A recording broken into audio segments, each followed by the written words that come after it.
Bonjour à tous, bienvenue dans cette nouvelle édition du Grand JT des Territoires sur TV5 Monde et sur l'ensemble de vos chaînes régionales et locales. Voici tout de suite les titres de l'actualité. Alors que le gouvernement souhaite que 20 millions de Français aient reçu leur dose de rappel d'ici Noël, les pharmacies sont mises à contribution comme vous allez le voir dans un reportage à Nîmes de nos confrères de Via Occitanie. Il se peut qu'en cette fin d'année vous ayez commandé vos cadeaux sur Internet. Mais êtes-vous certain qu'il ne s'agisse pas de contrefaçon? La chef divisionnaire des douanes à Toulouse nous donne quelques astuces pour distinguer le vrai du faux, un sujet à suivre de la Dépêche du Midi. Dans ce journal également, nous irons au Mans où des personnes sans abri ont trouvé un toit grâce à l'association Bureau du Cœur, une belle histoire que nous raconteront nos confrères de LMTV Sarthe. Enfin, Nicolas Aguirre, le rédacteur en chef de C'est Off, le nouveau magazine politique, sera l'invité de ce journal dans un instant. Voilà, comme je vous le disais il y a un instant dans les titres, le gouvernement a fixé l'objectif de vacciner 20 millions de Français contre la Covid-19 avec une dose de rappel, vous le savez, avant Noël. Or, pour atteindre cet objectif, un arrêté daté du 12 décembre a été publié et cherche à inciter les pharmacies à proposer des créneaux de vaccination le dimanche. Laurie Chamerla de Via Occitanie s'est rendue dans l'une d'elles à Nîmes pour voir comment la vaccination s'organise. Regardez. Malgré la réouverture des vaccinodromes, le carnet de rendez-vous ne désemplit pas dans les pharmacies. Dans cette officine nîmoise, entre 20 et 30 patients reçoivent une dose chaque jour. C'est plus pratique, plutôt que prendre la voiture ou le bus et d'aller à l'hôpital. J'habite à 200 mètres, même pas, donc c'est centre-ville, c'est très agréable. Et ce n'est pas seulement la proximité qui motive le choix des patients. Certains boudent les centres de vaccination qui réservent le Pfizer pour les moins de 30 ans, d'après une directive du ministère de la Santé. Les pharmacies, elles, continuent d'en administrer sans condition d'âge. Alors les listes d'attente commencent à se remplir. Environ 300 personnes attendent du Pfizer. Ils vous le disent qu'ils viennent justement spécialement pour le Pfizer? Oui, oui, parce qu'en centre de vaccination, ils proposaient Moderna. Et certaines personnes ne veulent que du Pfizer. Alors que ce sont les mêmes vaccins. Ce sont des vaccins à ARN, c'est le même type de vaccin. Et pour accélérer la campagne de vaccination, le ministre de la Santé propose d'ouvrir les pharmacies le dimanche. Une proposition refusée par cette pharmacie, par manque de temps et de personnel. Qui dit Covid dit masque, bien entendu, et l'importance de les recycler pour éviter la pollution et la propagation du virus. Une nécessité bien comprise par la ville de Limoges, qui a été récompensée pour sa campagne de recyclage en Nouvelle-Aquitaine. Explication de la chaîne sur place 7 à Limoges. La ville de Limoges vient d'être distinguée lors du rendez-vous national de la communication publique Capcom pour sa campagne consacrée au recyclage des masques chirurgicaux que nous portons tous. Un masque abandonné, c'est moche. Il lui faudrait 450 ans pour se recycler. Le jeter à la poubelle, c'est un début, mais on peut faire mieux.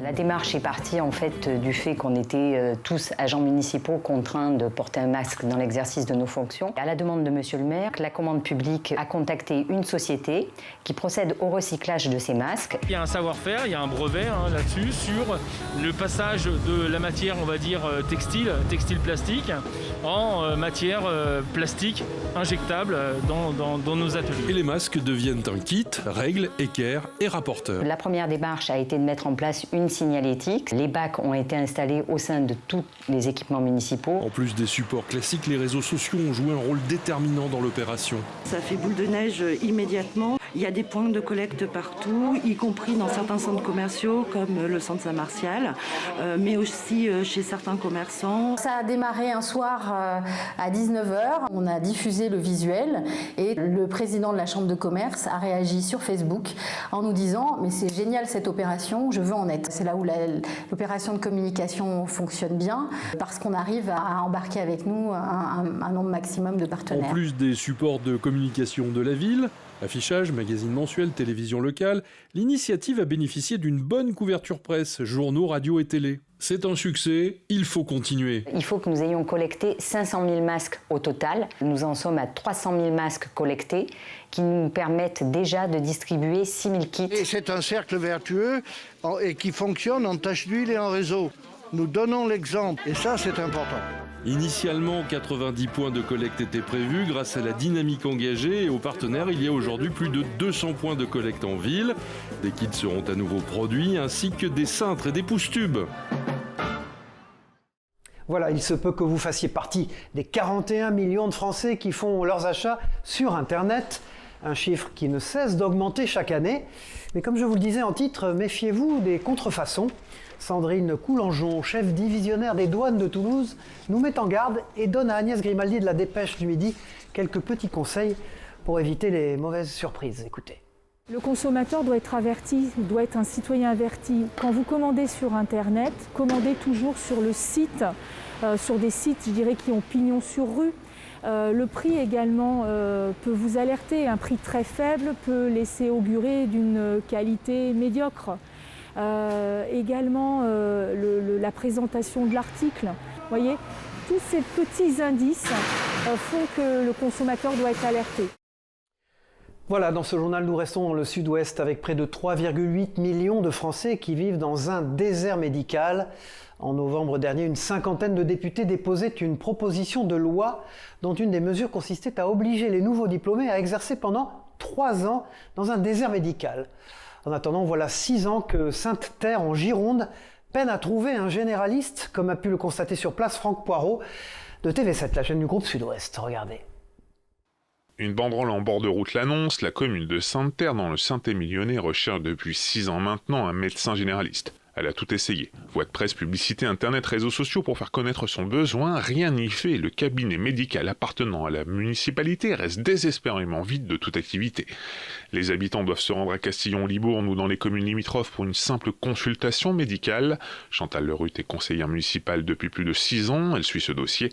Cette commune rurale de 1800 habitants, comme d'autres en France, est confrontée à un problème pour susciter l'intérêt des médecins, notamment les plus jeunes, la peur de l'isolement, de la solitude du praticien face à une charge de travail qui s'annonce soutenue.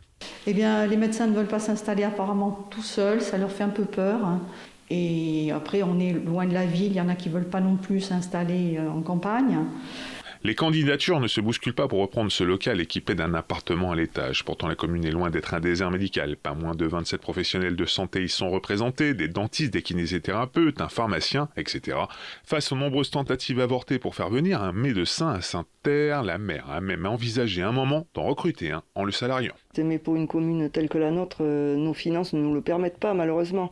Face à cette multitude d'échecs, la commune a donc choisi de prendre le problème à l'envers en consultant l'ensemble des professionnels de santé de son territoire. L'idée de les mettre tous en lien les uns avec les autres pour montrer à un éventuel candidat médecin généraliste qu'il ne sera pas seul. Un médecin habitant sur la commune mais travaillant à l'extérieur se propose même d'accompagner un interne qui viendrait poser ses valises ici. Elle nous propose de commencer à travailler sur la commune et de devenir maître de stage pour pouvoir accueillir des internes sur la commune éventuellement, puisque nous avons la chance d'avoir en plus un cabinet médical équipé d'un appartement à l'étage. La mairie espère pouvoir débloquer cette situation prochainement en attirant un interne dans son cabinet médical, une première phase qui pourrait faire boule de neige pour attirer d'autres professionnels de santé. La mairie souhaite d'ailleurs réhabiliter l'ancien presbytère en centre de soins à moyen terme pour le mettre à disposition de ses professionnels de santé. En plus du généraliste désespérément recherché, la mairie souhaite qu'une sage-femme et un radiologue puissent s'installer ici à l'avenir. Voilà une idée simple, mettre à disposition les bureaux vides de nuit à des personnes dans le besoin. Je vous en parlais en titre, c'est l'idée de l'association Bureau du Cœur, créée en 2018 à Nantes, qui a fait des petits d'ailleurs.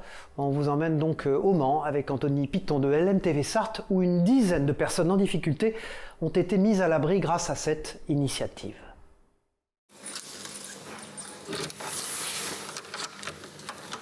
Le jour, cette chambre sert à la formation d'étudiants en hôtellerie. La nuit, elle accueille Franck. Il y a encore 10 jours, il dormait dans une tente près de la gare du Mans. Avec cet hébergement provisoire, il commence à rebondir. Je suis plus en forme déjà. Puis j'ai la chance déjà, mes papiers, ça avance, tout. Puis je retrouve un petit peu de boulot, tout doucement. Et puis c'est ce qu'il fallait, parce qu'on n'a pas de force quand on veut travailler, tout ça.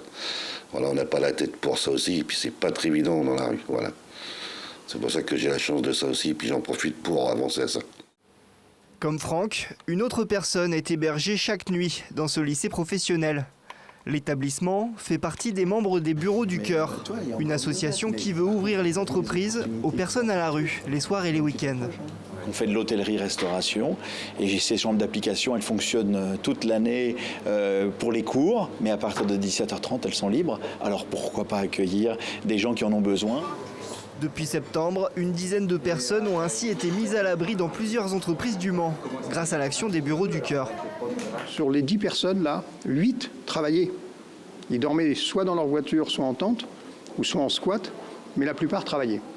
Et pour ceux qui ne travaillaient pas, ils sont aujourd'hui, l'exemple de Franck qui est ici, il a un boulot aujourd'hui et il travaille aujourd'hui grâce au fait d'avoir un logement.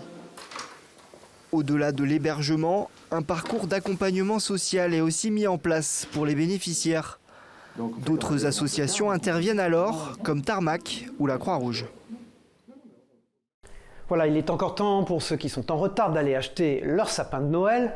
Lucas Ruc, lui, de 8 Mont-Blanc, qui a rencontré Marilyn Blanc, éleveuse de sapins à Vallières-sur-Fière, en Haute-Savoie, a constaté qu'elle était très heureuse d'avoir reçu le label Savoie Mont-Blanc Excellence, qui récompense le travail des entreprises localement. Regardez ce reportage. Qu'il trône et illumine fièrement la place du village ou votre salon, le sapin de Noël est une tradition très ancrée dans nos ménages. Mais avant de le décorer, il faut le choisir fraîchement coupé. Et cela est possible à la sapinière Blanc de Vallières-sur-Fière. Cette entreprise familiale vieille de 40 ans détient 10 hectares, remplis de sapins et d'épicéas. La production y est raisonnée et à taille humaine, ce qui convainc bon nombre d'acheteurs locaux. Parce que vous allez le mettre sur un croisillon ? Difficile de voir la différence avec d'autres produits, puisque nous on les prend ici, mais enfin nous on a quand même, par rapport à nos amis à la maison, on voit que les sapins tiennent très longtemps dans la maison, même avec de la température. Et cette année, grande nouveauté, cette sapinière comme 6 autres du coin bénéficie du label Savoie Mont-Blanc Excellence qui récompense la qualité du travail de ces entreprises locales. Ainsi, chaque sapin est doté d'une étiquette rouge explicative, un petit plus non négligeable pour ces éleveurs. On a un produit que les consommateurs adorent, dans le sens où il est coupé très fraîchement par rapport aux produits qu'on peut trouver dans des supermarchés. Et en plus, pour la petite anecdote, ils sont désherbés par des moutons qui évitent de mettre des produits phyto. Et donc les gens en étaient conscients, mais ils n'ont pas forcément l'information de savoir où est-ce qu'ils peuvent les trouver. Donc ce label est une opportunité, est une chance pour nous. Avec cet agrément, la sapinière Blanc espère cette année vendre un tiers de sapins en plus. Un chiffre qu'il faudra atteindre avant le 24 décembre au soir, date du réveillon de Noël. Voilà, après les sapins, les cadeaux bien sûr. Si vous ne savez pas quoi offrir à votre petit-neveu ou votre petite-nièce, voici les tendances jouées de cette année par Antoine Benèche, responsable de magasin à Corbera, en Haute-Corse, au micro d'Alban Gingembre et de Pierre Pasqualini de Télépaésé sur place. Évidemment, il y a des tendances qui se dégagent. C'est dû notamment à la sortie de différents films qui ont été reportés avec le Covid. Donc toutes ces sorties de films font que les licences marchent beaucoup cette année. On a beaucoup de jeux en bois, justement du Made in France, des personnes qui vont rechercher ce genre de produits. King Jouet essaye de vraiment cibler sur ces produits-là. Donc on sait que malheureusement 60% à peu près de nos produits viennent d'Asie, mais on essaye de plus en plus d'aller vers des produits Made in France qui sont signalés en magasin, vous allez pouvoir le voir. Et des produits aussi qui sont plus éco-responsables, et on va avoir des jouets comme ça qui vont être un peu tendance. Je pense qu'il y a beaucoup de gens qui se sensibilisent à ce genre de sujet. Voilà, et puis on se rend un peu plus haut dans les Bouches-du-Rhône. Connaissez-vous Saint-Chamas ? La commune de 8500 habitants a acquis une petite notoriété grâce à sa crèche, de plus de 120 mètres carrés d'ailleurs, qui a été créée par Jean-Claude Loé, un retraité de 78 ans. Cet amoureux de la Provence nous fait faire le tour du propriétaire, son village qu'il a commencé à construire il y a 18 ans. Un reportage d'Arthur Soribas de la Provence sur place. Là, vous avez les lavandes, vous avez les bugadières, les femmes qui font la lessive. Les vendanges, là, ils foulent le raisin au pied. Les gens me demandent pourquoi vous faites ça. Je fais ça d'abord pour mon plaisir, parce que s'il fallait que je sois contraint de faire ça, il faudrait être un peu maso. Ce que je fais là, c'est pour rendre hommage aux gens d'avant, les anciens. Leur travail qui était dur, le travail de la terre. Ces gens-là, ils travaillaient, ils ne s'occupaient pas de savoir s'ils allaient avoir des vacances ou pas. Ils travaillaient pour nourrir leur famille. Et puis le 11 décembre dernier, Diane Lair, Miss Île-de-France, était élue Miss France 2022, comment l'ignorer? À ses côtés, Floriane Bascou, Miss Martinique et première dauphine. Alouine Courcy de Via ATV Martinique est allée l'attendre à la sortie de l'avion. Regardez. Après une courte nuit et plus de 300 km, la première dauphine de Miss France est fière de nous montrer sa nouvelle écharpe. La jeune Lamantinoise retrouve ses deux frères et ses parents après un mois intense de préparation au concours. Et ensemble, ils revivent son élection.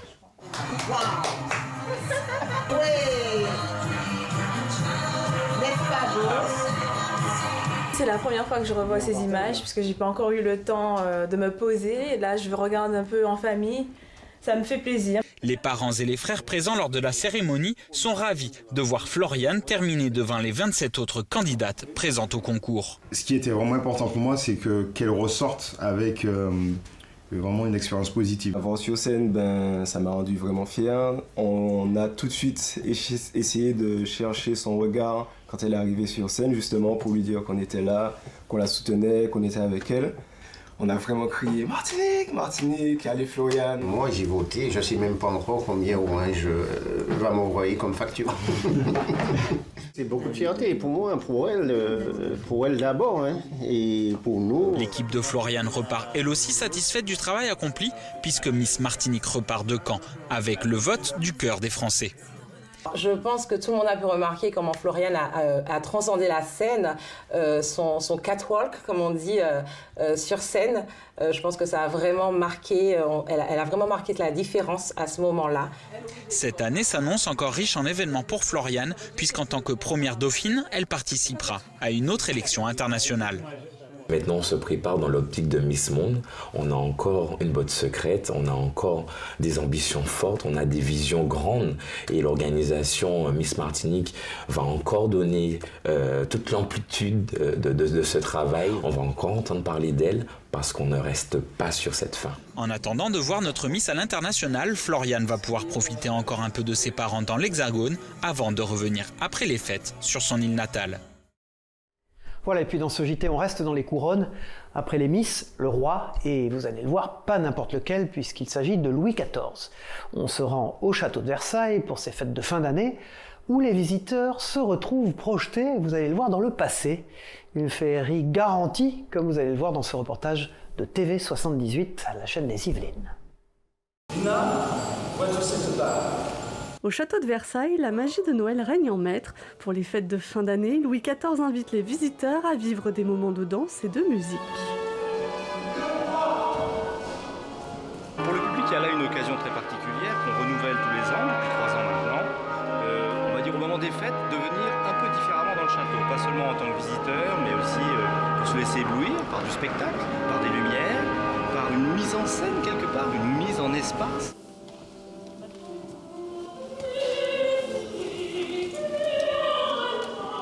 À l'image des fêtes du Roi Soleil qui en organisait 3 fois par semaine, la visite spectacle a été pensée par 2 compagnies et un ensemble.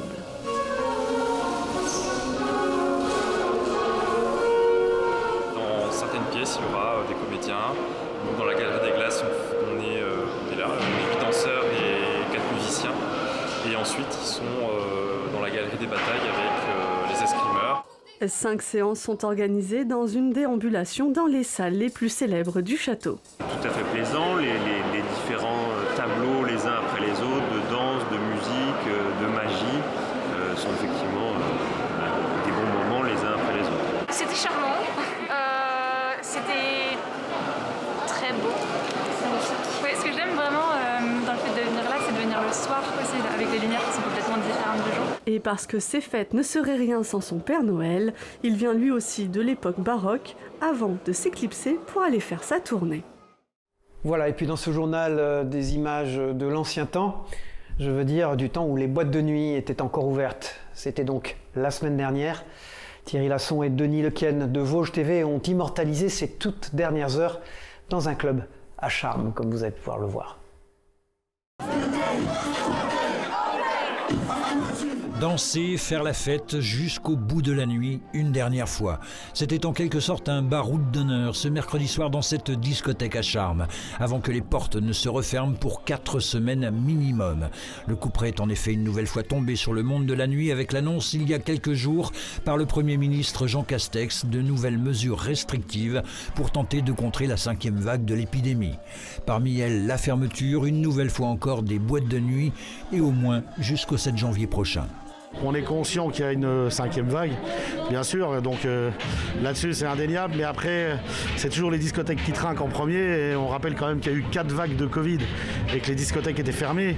Le Covid il est partout, donc les boîtes de nuit ferment ou pas, ça change rien.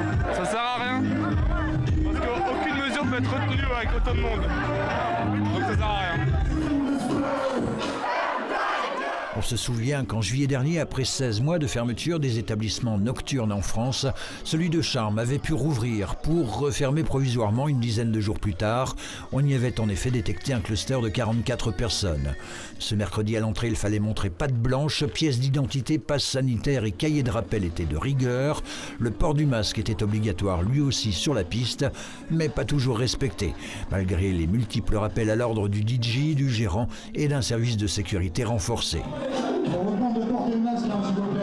Depuis sa réouverture, la discothèque ne désemplissait pas, réalisant de très bons chiffres d'affaires. Cette nouvelle fermeture, c'est donc un coup dur. Ce mercredi soir, on a comptabilisé tout de même 1252 entrées, moins qu'un week-end normal à 2000 personnes, mais le double de ce qu'espérait la direction. Décembre, mois festif par excellence, et pour parler argent, le plus important de l'année, avec des week-ends à 100 000 € de recettes. Les discothèques feront l'objet d'un nouvel accompagnement financier par l'État. Bonjour Nicolas Aguirre, vous êtes le rédacteur en chef de C'est Off, un nouveau magazine politique qu'on voit sur cet écran. Alors pourquoi votre groupe, le groupe Reward Media, a décidé de lancer un nouveau magazine politique, un magazine d'investigation ? Bonjour Cyril, alors c'est un peu une conjonction de plusieurs facteurs qui nous ont donné cette idée. D'abord, effectivement, comme vous le dites, la période est assez riche en événements politiques, évidemment. C'est un magazine politique aujourd'hui sur le premier numéro, mais on l'a vraiment vu comme un magazine avant tout d'investigation. Donc, qui est un magazine qui va perdurer au-delà de la période politique qui est actuellement très forte. Et voilà, on s'est lancé sur le premier numéro sur Éric Zemmour parce que c'était lui qui faisait parler en ce moment au niveau de la politique. Parlez-nous de la ligne éditoriale de C'est Off, une ligne éditoriale un peu investigation à l'anglo-saxonne, c'est ça ? Presque. C'est vrai que c'est assez original. Il y a beaucoup de magazines qui font de l'investigation, comme vous le dites. Là, nous, c'est un magazine qui va être 100% consacré à un seul sujet sur chaque numéro. On est dans une période un petit peu speed et confuse en même temps. Donc du coup, nous, on a envie, avec ce magazine d'investigation, de prendre le temps de se poser, de réfléchir le plus longtemps possible sur ce sujet-là. Donc on a lancé l'enquête sur Éric Zemmour il y a un bon moment. Demain, ce sera probablement un autre prétendant à l'élection. Mais après-demain, ça peut être aussi un magazine sur un fait de société. Quel genre d'équipe éditoriale avez-vous recruté ? Quels sont les journalistes que vous avez engagés pour fabriquer ce magazine ? Donc aujourd'hui, l'équipe qui fabrique le magazine au niveau technique est à demeure à la rédaction, mais sinon, à chaque numéro et donc à chaque sujet, on trouvera une équipe d'enquêteurs le plus spécialiste possible du sujet pour vraiment coller et apporter à nos lecteurs un maximum d'informations, de précisions, d'éclairage, vraiment pour qu'ils comprennent le sujet dans sa globalité. Alors la question que je me pose, est-ce que c'est un magazine destiné à l'establishment, à ceux qui connaissent la politique, à ceux qui regardent, ou est-ce que c'est un magazine qui est destiné au plus grand nombre, à tous les gens qui habitent dans les régions en France ? Non, c'est vraiment un magazine qu'on veut, qui doit s'adresser à tout le monde, à toute la France. C'est un magazine qui sera dans les régions, évidemment, parce que à chaque fois, on va essayer de traiter des sujets qui font l'événement en ce moment. Voilà. Alors ce nouveau magazine C'est Off, on le trouve où ? Comment est-il distribué ? Oui, alors aujourd'hui le magazine est évidemment en kiosque depuis le 14 décembre, donc c'est un trimestriel à 5,90 € et on va être distribué dans toute la France évidemment, puisque le tirage est quasiment à 50 000 exemplaires. Donc voilà, c'est un magazine que vous pourrez trouver partout à côté de chez vous, en tout cas je l'espère, dans tous les kiosques. Merci Nicolas Aguirre d'avoir été l'invité de ce JT. Vous êtes le rédacteur en chef de ce nouveau magazine politique du groupe Reward Media, C'est Off, que l'on voit sur cet écran. Merci à vous. Voilà, c'est la fin de ce grand JT des territoires. Merci de nous avoir suivis. On se retrouve très vite pour une nouvelle édition sur vos chaînes locales et régionales, mais aussi sur TV5 Monde. Au revoir.